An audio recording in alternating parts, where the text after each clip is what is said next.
Capítulo 1, versículo 1. A revelação de Jesus Cristo significa as predições pelo Senhor sobre Ele mesmo e sobre sua Igreja, tal qual ela será em seu termo e tal qual ela vai ser depois, tanto nos céus como na terra. Pela revelação de Jesus Cristo são significadas todas as predições que, por virem do Senhor, são chamadas revelação de Jesus Cristo. Que elas sejam relativas ao Senhor e à sua Igreja é o que ficará patente pelas explicações. No Apocalipse, não se trata dos estados sucessivos da Igreja, e muito menos dos estados sucessivos dos reinos, como alguns acreditavam até agora, mas trata-se, desde o começo até o fim, do último estado da Igreja nos céus e na terra, e então do juízo final, e depois disso da nova Igreja, que é a Nova Jerusalém. Que esta nova Igreja seja o objetivo dessa obra é patente. Por isso, as coisas que são mencionadas antes tratam do estado da Igreja tal como ele é imediatamente antes dessa nova Igreja. Mas em que série se trata dela, pode-se vê-lo pelo conteúdo de cada capítulo e mais distintamente pela explicação de cada versículo.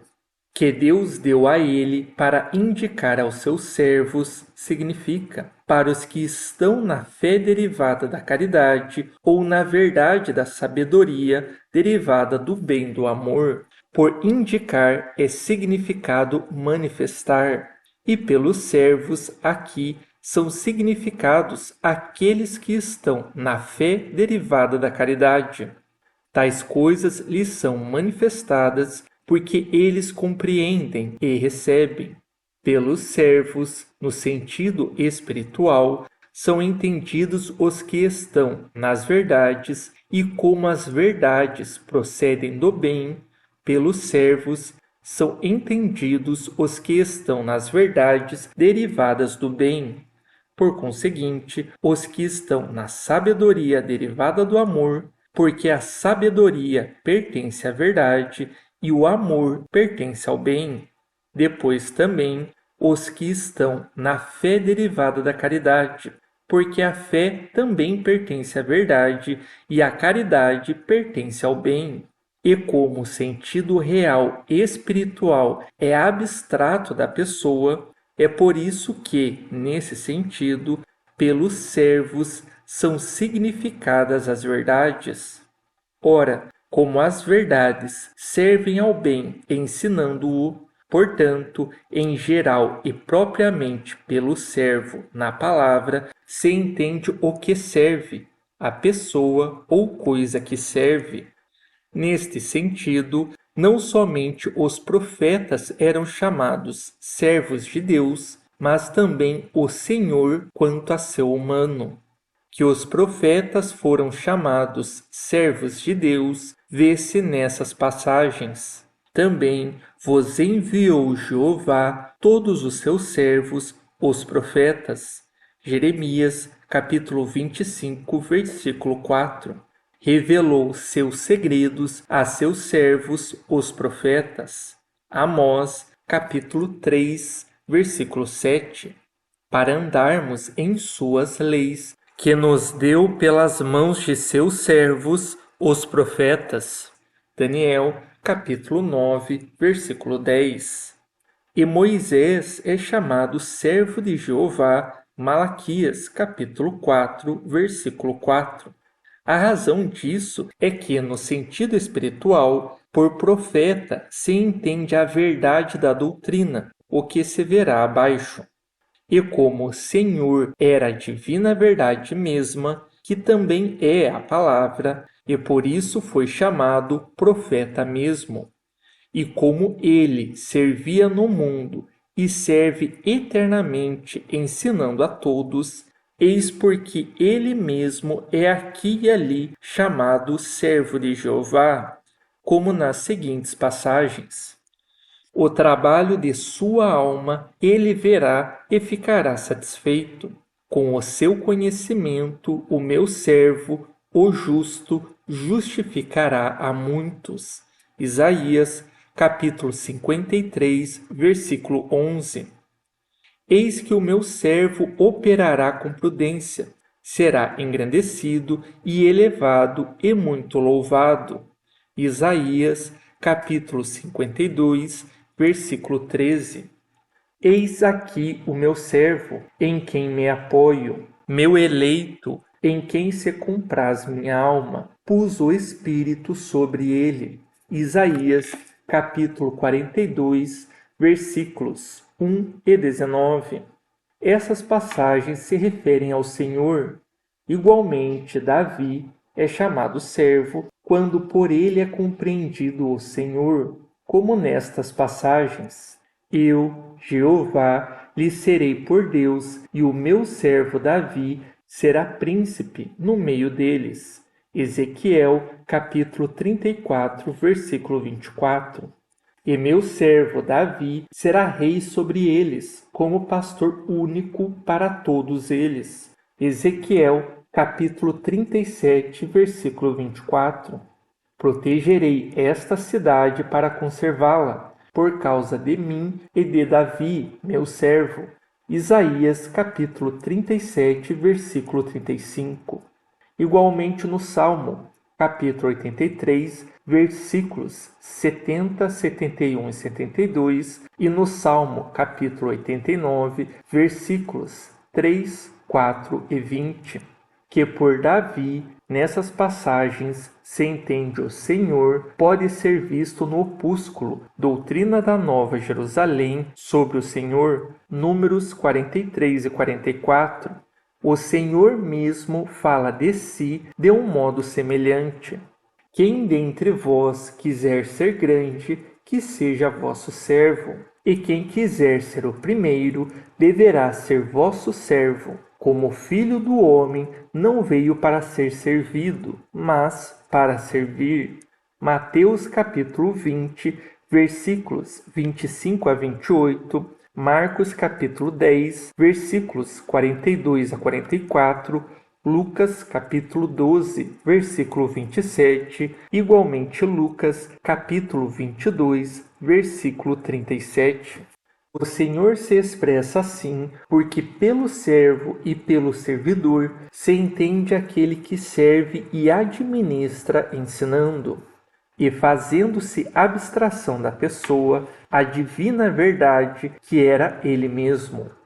Ora, se pelo servo se entende aquele que ensina a divina verdade, nesta passagem do Apocalipse se entende os que estão nas verdades derivadas dos bens, ou na fé derivada da caridade, porque estes podem ensinar pelo Senhor, isto é, o Senhor pode ensinar e administrar por intermédio deles. É neste sentido que eles são chamados servos em Mateus. Na consumação do século, quem é o servo fiel e prudente que o Senhor constitui sobre os seus fâmulos para dar-lhes o alimento no seu tempo?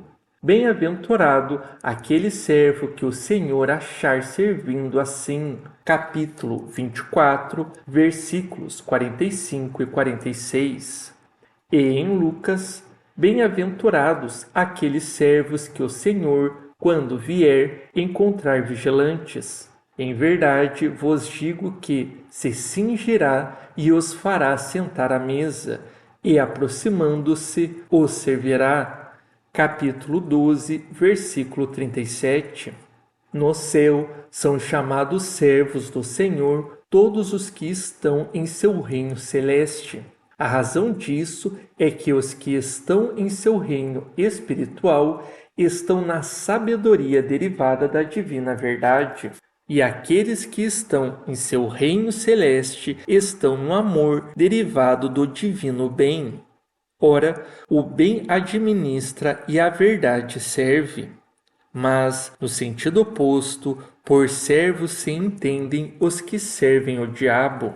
Estes se acham no estado mesmo de servidão, mas os que servem o Senhor se encontram em estado de liberdade. É também o que o Senhor ensina, João capítulo 8, versículos 32 a 36. As coisas que devem ser feitas em breve significa as coisas que devem suceder com certeza, a fim de que a igreja não pereça. Por devem ser feitas em breve, se entende não que as coisas que foram preditas no Apocalipse se sucederão imediatamente ou logo, mas que elas sucederão com certeza e que, se não ocorressem, a igreja pereceria. Na ideia divina, por conseguinte, no mundo espiritual, não há tempo, mas há estado em vez de tempo. E como em breve pertence ao tempo, isto significa uma coisa certa que vai suceder antes de seu tempo. Com efeito, o Apocalipse foi dado no primeiro século e agora passaram-se 17 séculos. Daí é evidente que, em breve, significa o que corresponde a isto, que é certo. Coisas semelhantes estão envolvidas nestas palavras do Senhor. Se aqueles dias não fossem abreviados, nenhuma carne se salvaria, mas por causa dos escolhidos serão abreviados aqueles dias. Mateus capítulo 24, versículo 22. Por estas palavras se entende também que, se a igreja não terminasse antes de seu tempo, ela pereceria inteiramente. Neste capítulo se trata da consumação do século e da vinda do Senhor. E pela consumação do século se entende o último estado da velha igreja, e pela vinda do Senhor, o primeiro estado da nova igreja. Já se disse que, na ideia divina, não há tempo, mas há a presença de todas as coisas que foram e que serão.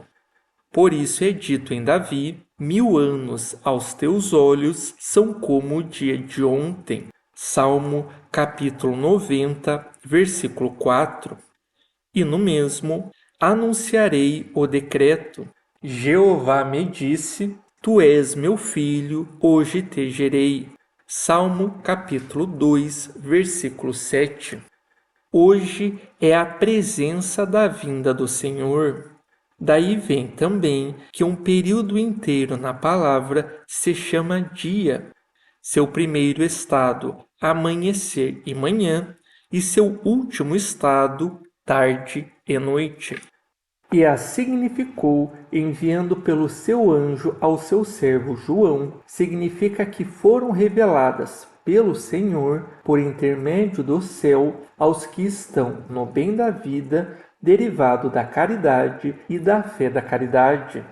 Por significou, enviando pelo seu anjo, no sentido espiritual, se entende que foram reveladas do céu, ou pelo Senhor, por intermédio do céu, porque nas passagens da palavra, por anjo, se entende o céu angélico, e no sentido supremo se entende o Senhor mesmo.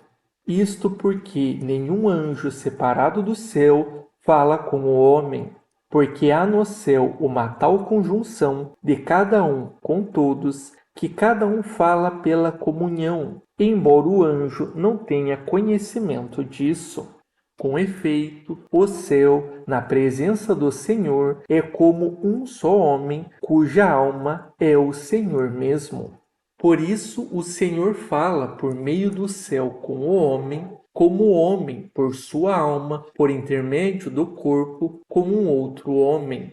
E isso tem lugar em conjunção com todas e cada uma das coisas de sua mente, no meio das quais estão as que ele fala. Mas este arcano não pode ser desenvolvido em poucas palavras. Ele foi em parte desenvolvido no livro Sabedoria Angélica sobre o Divino Amor e a Divina Sabedoria. Daí é evidente que, pelo anjo, é significado o céu e, no sentido supremo, o Senhor.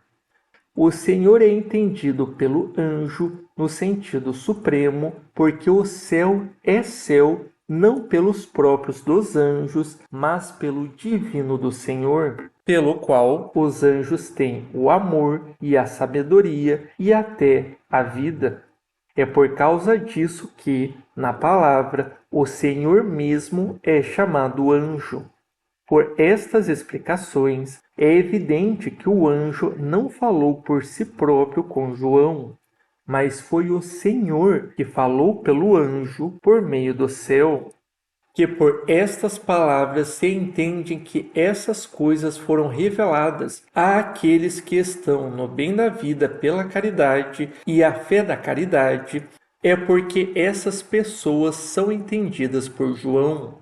Porque pelos 12 discípulos ou apóstolos do Senhor são entendidos todos da Igreja que estão nas verdades derivadas do bem, e, no sentido abstrato, todas as coisas da Igreja. Por Pedro são entendidos todos os que estão na fé e, abstratamente, a própria fé. Por Tiago, os que estão na caridade e, abstratamente, a própria caridade. Por João, os que estão no bem da vida, derivado da caridade e da fé da caridade, e abstratamente o próprio bem da vida delas derivado. Que estas coisas sejam entendidas por João, Tiago e Pedro na palavra dos evangelistas, vê-se no livro A Nova Jerusalém e sua Doutrina Celeste, publicado em Londres em 1758, número 122. Ora, como o bem da vida derivado da caridade e da fé da caridade faz a Igreja, por isso é que os arcanos sobre o estado da Igreja, que estão contidos nas visões de João, foram revelados por intermédio desse apóstolo. Que todos os nomes de pessoas e de lugares na palavra significam coisas do céu e da Igreja é o que se mostrou em muitos lugares dos arcanos celestes, publicados também em Londres. Por essas considerações, pode-se compreender que a significou enviando pelo seu anjo ao seu servo João, se entende, no sentido espiritual, que foram reveladas pelo Senhor por meio do céu aos que estão no bem da vida, derivado da caridade e da fé da caridade. Porque a caridade opera o bem pela fé. A caridade não opera por si mesma, nem a fé também opera por si mesma.